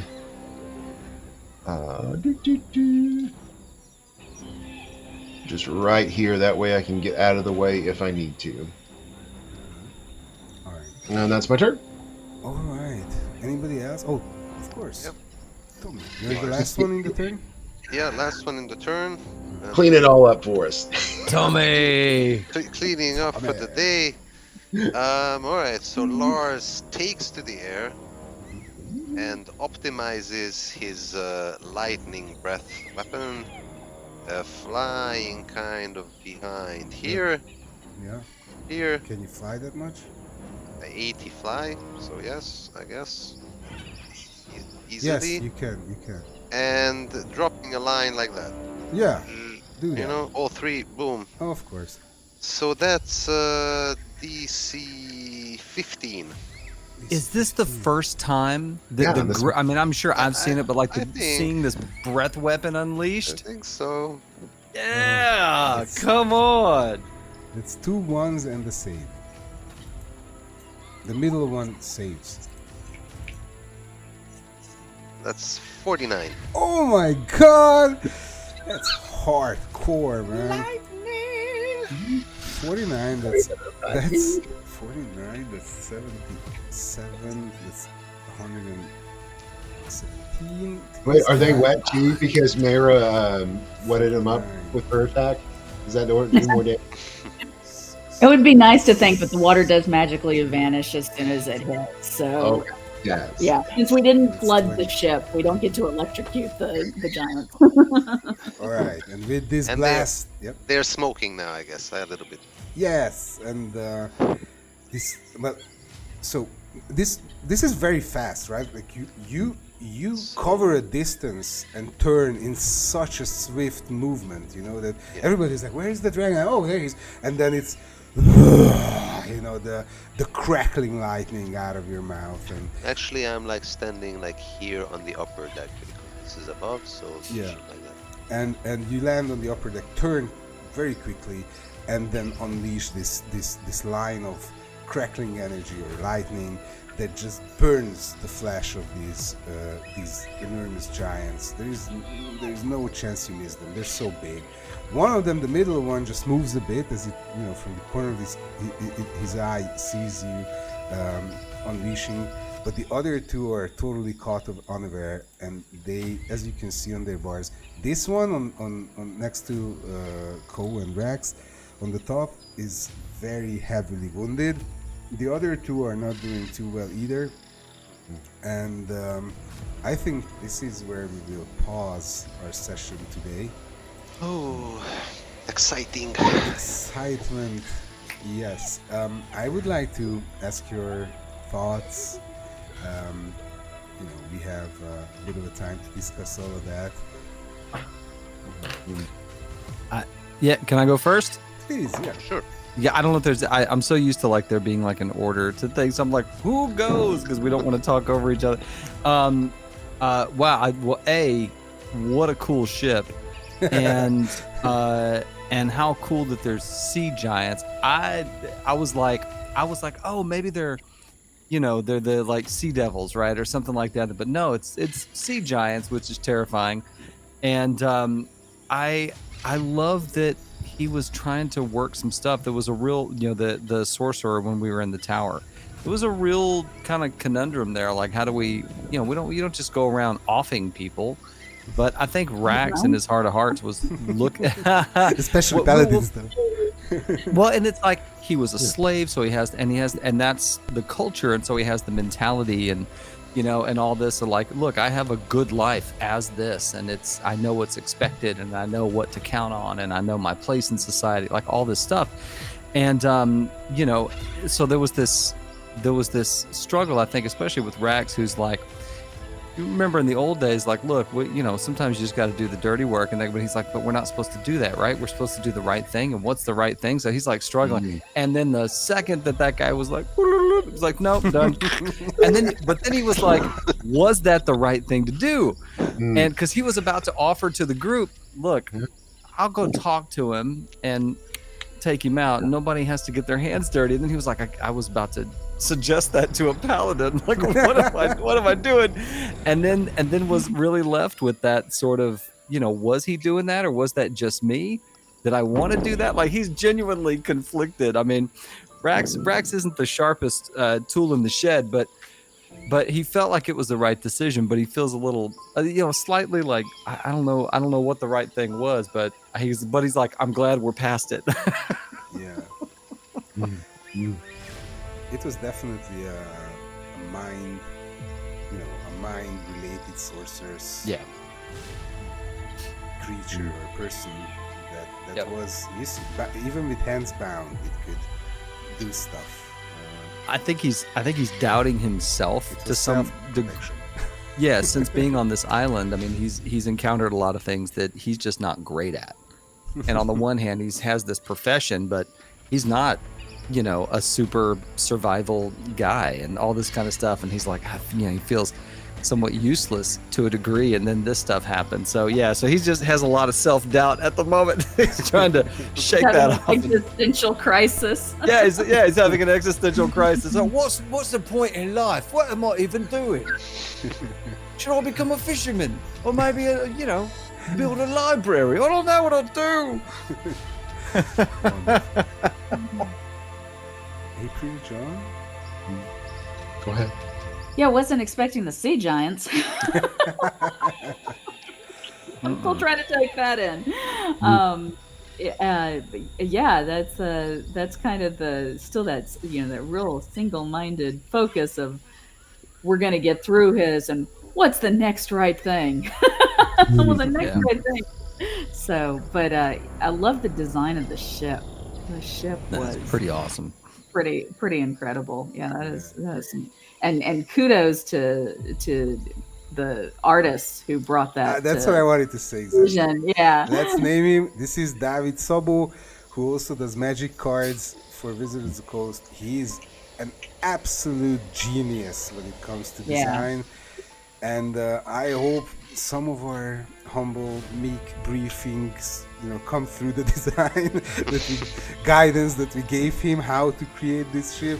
But whenever we get these images back, it's almost like Christmas again. It's a holiday season. Every day. And it's every day. They just drop it, and like, oh my God, this is beautiful. Yeah, no, it's incredible. It's incredible, beautiful artwork. Yeah. And we'll spend a good amount of time on the Flamedrake. Yeah. That's exciting to hear. Yeah. John? I always love the tension, and you get this in some video games every once in a while, but it's like, oh, you gave us all sorts of fun toys to play with, and we don't have time to play with them yet. So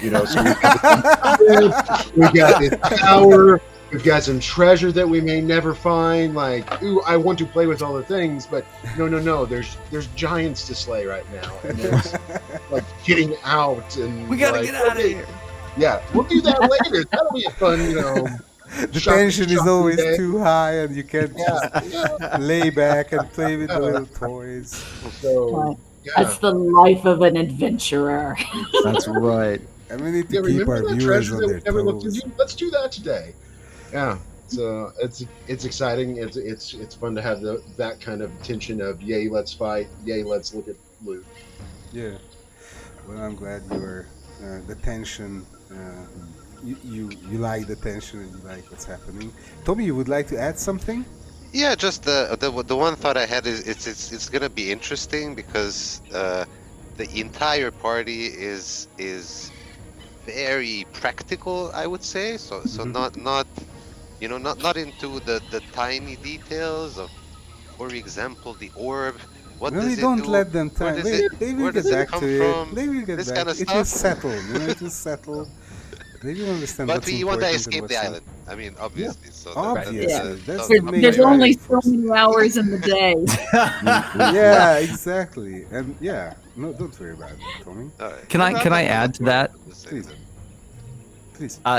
That's a really great point, Tommy. And I've thought a lot about like the practical nature of the party and the martial heavy aspect of the party. Mhm. And there's so many mysteries and so many things happening under the surface. And I do think there's a desire, maybe once we get out in the open sea again, that we kind of go, okay, we need to really talk about what we found and what's going on and what's happening. And I think everybody definitely wants to do that. But yeah, there does tend to be a very well, we can't open it. Let's keep going. Sort of approach to it. And That's only probably our as DMs, Tommy and mine, the writers of this, our heartbreak. But don't worry about that. It must flow as it flows. It must all come natural, and you will recognize what's important and what's not, and you might be able to return to it. And as you said, you will have time on the sea, and you will have time to discuss and digest everything and put the places puzzles into their Well, And our motivations might also shift because Rex was saying that there's my 10,000 GP waiting for me. Well, and shameless plug. This is why you need to buy viewers at home. You need to buy the book and play the adventure because we're skipping over things that you may want to dive into. Yeah, exactly. that's exactly right. It's a different story for everybody. Yeah. Good job, John. All right, guys. Well, thank you everyone for watching. Thank you for being with us. Thank you for playing, guys. Thanks to John and April and Joe from Twice the Dice. Please visit April and Joe's channel where they play Crown of the Oathbreaker, which is linked in the description. Go ahead. Crown of the Oathbreaker. Thank you. Please check out elderbrain.com if you are interested in Torrents of the Spellhoarder or Crime of the Oathbreaker or both of them on our future books. Catch us on Discord anytime. We love to discuss the book. There's a big community, thousands of fans and players who are ready to share fan maps and all kinds of ideas and their stories, which are always different. Please also like and subscribe to keep track of our future sessions.